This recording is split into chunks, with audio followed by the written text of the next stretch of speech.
What up? Welcome back to the Fatherhoods Podcast. Please enjoy this throwback episode where KGB, EFN, and I, Manny Digital, talk about some of the lessons we've learned, some of the challenges we faced, and the gems that we're able to pass on to each other from our experiences. Please tell a friend, like and subscribe, and all that good stuff. Peace. What up? This is your boy DJ EFN. You might know me as a drink champ, but first and foremost, I'm a proud father. I linked up with two of my other dad homies, Manny Digital and KGB, to start the Fatherhoods podcast. Each week, we bring you insider hip-hop stories, parenting, and advice and therapy. The saying is true, it takes a village, and we humorously serve as each other's trusted counsel in figuring out how not to screw up being a good dad. The Fatherhood Podcast. Beats, rhymes, and diapers. This episode of the Fatherhoods Podcast is brought to you by FlyDad, where fatherhood stays fly. Check us out at flydadgear.com. Damn, I should have put in the cloud. Oh, yo, You are a cloud. back to school. Almost. Are you? Oh, so you? That's right. You guys haven't go. You don't go back until after Labor Day, right? Yeah, we the ones. I think Miami and No, Miami's back on. Yeah. My daughter started school. My son, we're gonna start him next month. Oh, it's next month. I thought it was right around the same time as your daughter starting. No. It should have, like it could have, and it would have. But You kept him a little extra, right? yeah, but Yeah. I'm not ready. Not Yeah. ready. So another couple hear you. weeks. Is it getting any better? Like, are you mentally moving in that direction, or are you kind of stuck in like, yo, this is gonna be a void? Yeah, it's a void, bro. Yeah, I'm not feeling it. I'm getting mad sensitive with these kids, man. These kids are It's good. fucking making me Mr. Softy over here. What Just the fucking- hell? This guy is drinking. It's a hell of a jug, dude. Yo, this is a gallon of sorry. It wasn't supposed to be a conversation piece, but this way I don't have to get up to go get water. I just pound out the whole gallon whenever. So you Pound it can- out, huh? Hey, you can pause, unpause it, however you want. So you can drink it and then piss in it afterwards, right? It's that big. That's how much you're supposed to drink in a day. That You don't even have to go to the bathroom. Right. That would be a nice enhancement. Like, just have something that you could let it go. Because when that water pee comes, bro, that shit is like an emergency. You got to run to the bathroom. Yeah, So is this like the prescribed amount of water that people should be drinking? A gallon a day? it's per body weight. It's per Yeah, body weight. it's more. Yeah, that's supposed to be more. I forget what it is. I think it's like half your body weight in ounces, if I remember correctly. But Like 3 of these is supposedly what I'm kind of supposed to be drinking. Are you doing it? I try. Sometimes Yeah. I just don't have Right. that means no. the animal. These Right. are 33.8 fluid ounces. Shit. Hydration is important, bro. Better skin, just everything. Energy levels go up. It's pretty good. But like everything else in this fucking world, the people, we know that water is good for you, and then you'll read this one article. Yeah. Drinking water is overrated. Right. If you drink too much, you could drown in your body, like some weird shit. Yeah, like everything, bro. Too much is like. Did you guys heard about? This was a long time ago. There was like a radio promotion, and it was like whoever could drink the most water in one sitting or something like that, and then the person that basically OD'd on water and died. Right. Well, on the Howard Stern show, on the Howard Stern show, somebody I think like overdosed on water or something Might have been happened. It might have been that. Yeah. It's bugged out. Anyway, back to the empty nesting concerns. So you're more sentimental now that you have 2 kids. I remember when the second child was coming into the picture, right? When your son was being, practically born. Mhm. You were having kind of a similar situation, but it was compounded. So your daughter was, going to school or on her way to school, if I remember correctly. Then you had your son coming. So there was like a combination of factors affecting you then. You had some of the empty nesting because of your daughter going away to school, and then your son coming into the picture and feeling like you couldn't necessarily focus all your attention on him because your daughter was going to feel away. Mhm. Are those 2 still like significant factors now that your son is moving into school? Like the thing with my daughter. Yeah. Like your attention to your son, I is she more forgiving about it? Yeah, I think that I've I like to think that I give a good balance of attention, and I try to be hyper aware if I'm giving one attention, like kind of like where the other one seems to be at, if Mm. they're paying attention, if they look, and and they still fight over me, like wanting to be at one of, if one's on my lap, the other one fights to want to be on my lap and stuff like that. But for the most part, I think I'm doing a good job of balancing it, and I think my daughter is getting better at it, where it's not bothering her as much, where now it's flipping, where he's being bothered Oh, by her Hmm. getting something, her getting attention, her being on my lap, her, being hugged. Like he's the one that tries to wedge in. He's the one who says, "No, me, me, me." So I don't know if that's learned behavior because she was doing it so much, and he, it's like he was the nice guy, and then finally he's like sick of it. I don't know. oh man. But it is getting better. My daughter's getting a little better. I mean, she's inching towards being better with him, but she's definitely, we're having like these bratty episodes with her. Like that's getting pretty bad. And then he's in the quote unquote terrible twos, and we kind of see some of that in him. So but I'm starting to worry about her and just her brattiness, being spoiled, and I'm like we're kind of like we don't know what to do with it sometimes because she's just like, oh, my daughter's dramatic. Who's the disciplinarian between you and your lady when it comes to like your daughter, for example? I don't think either of us are good at it, and we're both we both try to do it. Yeah, Like we both look at each other crazy when one of us gets mad at her. You know what I'm saying? right. Why'd you Like do look at her that? like you're a little too over, you're going a little overboard, Right. but then I'll, like, when my girl does it to me, I'm like, brother, just yesterday you was giving her the evil eye and talking crazy to her, and you yanked her arm, and now you're gonna get mad at me because something happened where my daughter we bought this like train that they could actually drive, like one of those remote, not remote, but one of those cars that they could drive, but this is a Yeah. train because my son loves trains. So it's a little train, and he still doesn't know how to really drive it yet, so she's the one who drives it, and it fits both of them, but he's trying. So he tried to get on it, and my daughter saw him like hopping on it and decided now's a good time that she wants to be the one hopping on it.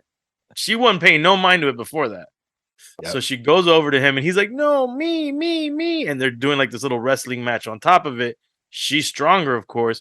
So she like does this like, I did it to my girl. She got pissed. Like, like when someone like just mushes you out of the way with their elbow or their arm, Yeah. Mhm. but she's doing that with her leg to like his like upper body and face. She's like, to climb on the thing, she puts her leg on him and like mushes him out of it pretty aggressively, where it got me pissed. And then he like slips off and falls on his back. He doesn't get hurt, but it's just like, it's all of it is very dramatic, Yeah. and aggressive. And I look at her like, the fuck, who are you, man? And then she stands there with her one leg, because I got mad. I yelled at her. She stands there with her one leg on top of the train thing, like she's about to continue getting on it. And I'm like, oh hell no, you're not getting on this thing. And I'm like, get off. And she doesn't listen. That's the thing. That's the issue we're having. She just doesn't listen to no. She doesn't listen to don't do that. She just doesn't listen. And because I was already pissed at how she was so aggressive, and then she's not listening, that I go and I remove her leg forcefully, like not crazy, but I'm saying like I had to use force because she's like keeping it on there with all her weight. So Yeah. I move her leg, and It's she basically falls. child abuse, right? No, man. It sounds crazier than what it is. I just Right. move her leg, but I had to like kind of, grab it. And she loses some of her she Balance. loses her balance, and she falls back. And she should be playing in the NBA or the WNBA, when they do the fall and Flops. they'll go Yeah. crazy and then like, foul, whatever. She does this to the T. Like she falls and then she just starts crying, and then my girl sees that part of it. I thought she saw everything because it was right next to her, and she looks at me like, "Well, but why? Why would you, like, what are you doing? Like, just let her." And I'm like, "Let her what? Like, no, like she's wilding, like, and she's fine." and so that's where we kind of like, we always look at each other crazy when we're the ones being the disciplinarians. In your house, Kay, I think it's your lady, right? This is disciplinarian. Take turns. Okay. You Yeah, guys because like coordinate. You do the good cop, bad cop type of routine. I think it just really depends on which one of us, whatever happens, annoyed us. And then the So other one just falls back and kind of tries to. kind of lets it, yeah, because otherwise it's too much if it's. That's good. I've been trying my best on that, and I've been making progress, but not fast enough. And similar to your situation, K, like I'm sorry, E, when I had just come back from vacation. While we were on vacation, my son, we talked about this ad nauseum, I think, at this point, but like he's addicted to his device, fucking Roblox, 100% of the time if he could. So when he wakes up first thing in the morning while we're in the hotel, he's like, all right, let me go grab my iPad, and like not worrying about the only thing he does is like brush his teeth. And then after that, he's just on it.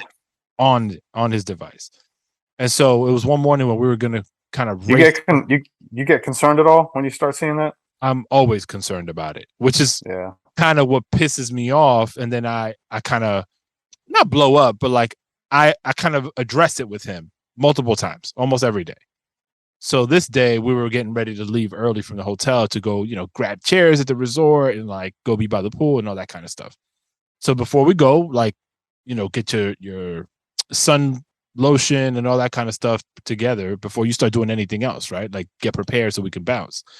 He didn't take the initiative to do that, and then we're scrambling. So I get upset with him. I'm like, yo, you see?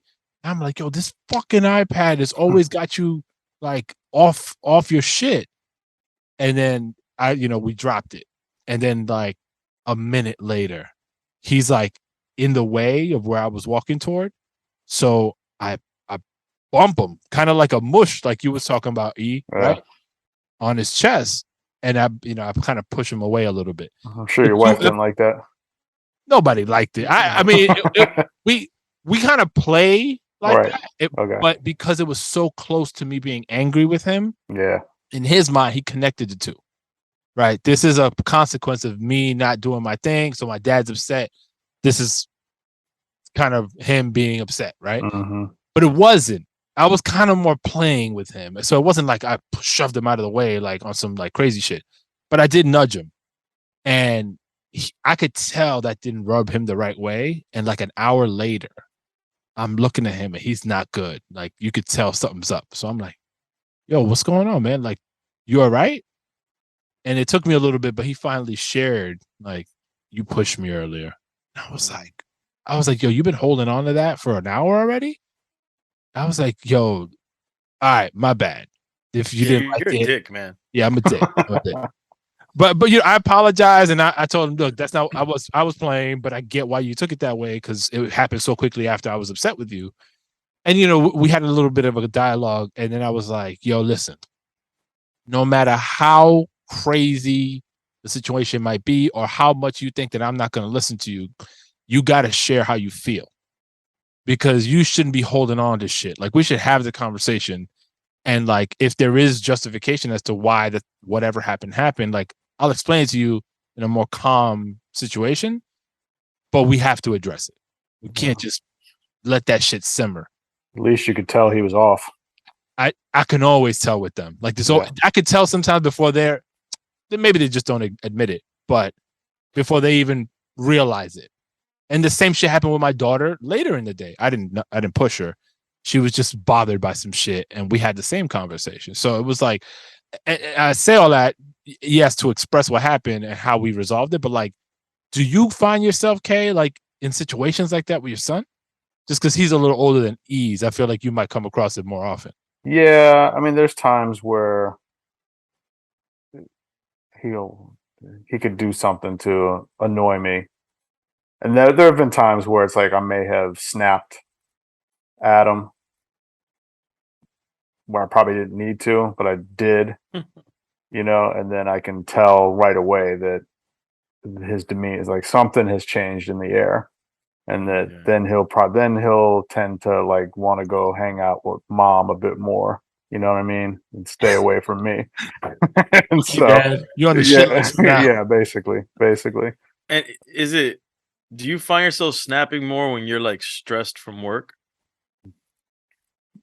Yeah, I mean, and we've had a lot of, between moving and work and then his all this stuff happened at the same time with just keeping up with work, my wife's new job, moving. Then it's like his birthday hit around the same time, all this, and then starting a new school. You know what I mean? So there's just been so much stuff going on that I've definitely found myself like when I'm in more of a stress scenario, um, that I'll be a little quicker. You're short on And patience. yeah, and have to remind myself that he's probably feeling the same way too, just in a different way because of all these different changes and things that are happening too. So, like, he might be. Sometimes I'm wondering, like, damn, why are you asking me so many questions when you see I'm in the middle of trying to just get things done? But then I also forget that he's, his everything is different, so he's trying to just feel safe. You know what I mean? Yeah, I find that to be an issue for me as well. Like when I'm stressed out, my patient level is gone, and although like normal things that my kids will do that either they shouldn't be doing or just would annoy anybody, but you have the patience because they're young, and you kind of give them that leeway. But when I'm stressed out over something, man, my patience is just not there, and I feel terrible about it. Yeah. Do you- I also forget that he's young. yeah. I don't know if this happens with you guys as well. I mean, Manny in particular, since your kids are a little older, but it's almost like, now that he's at an age where we have rational conversations and, deeper conversations about things, and he's just so aware of things that sometimes it's hard to remember that he's only 9 now, just 10. And so I'm thinking to myself, like, if he messes up on something or he's, being a certain way or whatever, I'm thinking to myself, well, yeah, he should know this already. But then I have to remind myself, well, damn, he's still just a little kid. And it's hard to, it is hard to put those two together sometimes, especially when, like I said, at least for me and the way I deal with my son, he just seems so much older and aware of what's going on. But I take that for granted sometimes because I just see him as older than he is sometimes. It's Keep one of that in the mind for hardest. 20 more years. Yeah, exactly. It's one of the hardest And things we struggle with in our house because our kids are very bright. Even my 6-year-old, like every day we learn something new from them that we feel like we didn't know at their age, right? No matter which of the three. And so we put that responsibility on them, blindly put it on them like, yo, you're a peer in certain conversations, in certain scenarios. Like, you're not my kid. You're kind of more like you are, but you're old in our Yeah. the way we deal with them, right? And so it is like, and a lot of times we find ourselves apologizing. And for those listening, like, there's a great power in you apologizing to your kids when you know that you fucked up, because we're we're trying our best not to fuck up. Like, that's kind of our purpose, right? Why we do this podcast, but ultimately what we're trying to achieve as parents. But you being able to acknowledge your fault and take accountability for it, and then explain to them why you're sorry, and really meaningfully like have that dialogue, goes a tremendously long way. Like, we've seen it be really beneficial with our 15-year-old. And we, like I said, and we congratulate her all the time. We're like, yo, you've exceeded our expectations in everything that you do. And because for her, she doesn't understand, like, she's just routine, like anybody. You go through your day, you're doing your shit until somebody acknowledges what you're doing. You don't even sometimes even realize how much you've accomplished, right? And so those two things, like apologies and also like acknowledging how proud you are as often as it makes sense to do so, huge when it comes from the heart. yeah, I apologize often. So I'm wondering if too much apologies don't count, like work against you. Like, it's watered Well, down. yeah, I mean, I think of it in the context of like my son. Like if we've had conversations about things, and I'm like, okay, I hope you're soaking this in and putting it into, using whatever mistakes you've made as a teaching tool. But then, then he might mess up or whatever, And if it's like the same kind of thing over and over again, then you still hear the sorries. I'm sorry. I'm sorry. And that's another one of those, like, I don't want to be snappy or I don't want to downplay it, because then I find myself saying, well, all I keep hearing is sorry. You know what I mean? But then I'm like, damn, that sounds kind of harsh.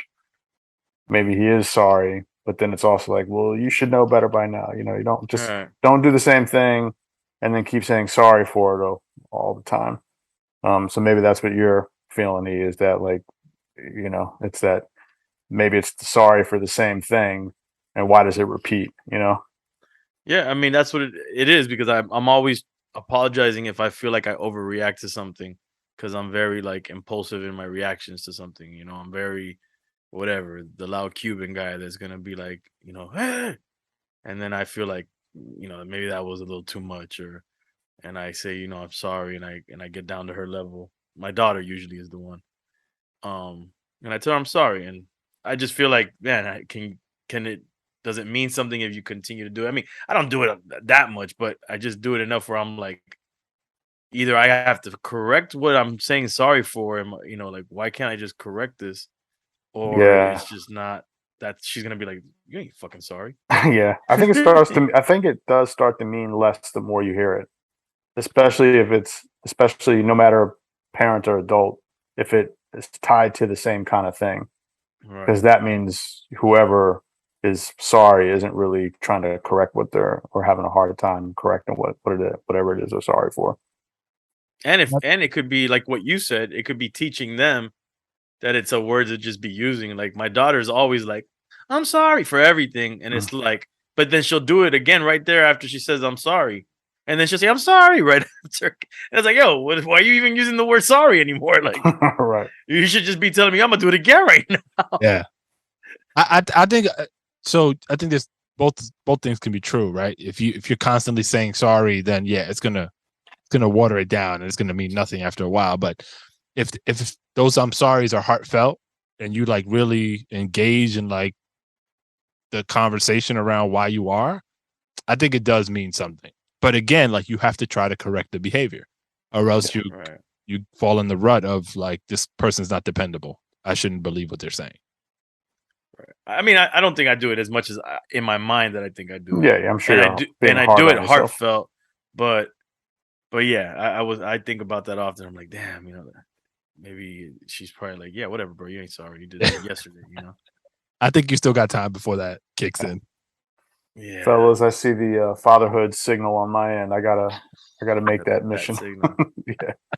All right, bros. And I was about to get into alternate realities and shit like that, but we'll talk about it later. Okay. Yeah, we'll talk about that next week. Living in simulation. All right. Peace. Later, guys. Yo, be a father.